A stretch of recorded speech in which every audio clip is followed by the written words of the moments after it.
Today, James Comey revealed his skills as an inside Washington operator with an extraordinary talent for protecting his flanks.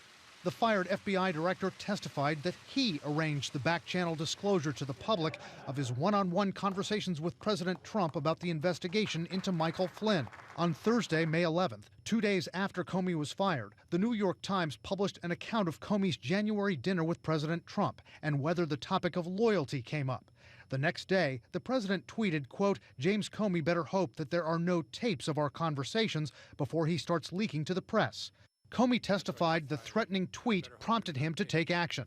I woke up in the middle of the night on Monday night, because it didn't dawn on me originally, that there might be corroboration for our conversation. There might be a tape. And my judgment was I needed to get that out into the public square. And so I asked a friend of mine to share the content of the memo with a reporter. In a remarkable admission, Comey revealed he did it to impact the investigation he was no longer in charge of. I asked him to because I thought that might prompt the appointment of a special counsel. The fired FBI director seemingly engineering a special counsel investigation into whether the White House obstructed justice. I've never seen that from anyone in the government or who has been fired from the government. It is an extraordinary measure, which I think reflects Jim Comey's lack of trust of the president and the Justice Department apparatus to do the right thing. And it's part of a roadmap James Comey has laid out in this case, leaving a trail of documents and witnesses for investigators. First, he wrote memos to himself to detail his private conversations with the president. I was honestly concerned that he might lie about the nature of our meeting, and so I thought it really important to document.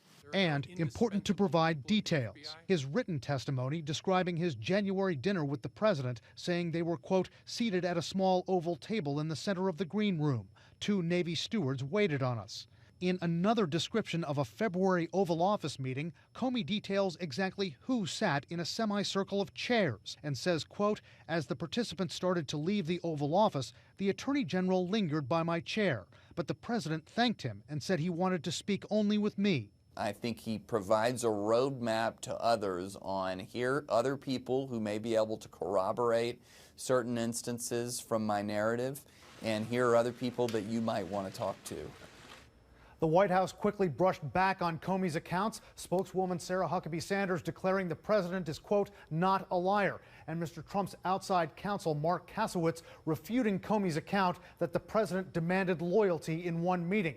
Kasowitz also said Comey's leaking of his memos of his meetings with the president were, quote, unauthorized disclosures of privileged conversations.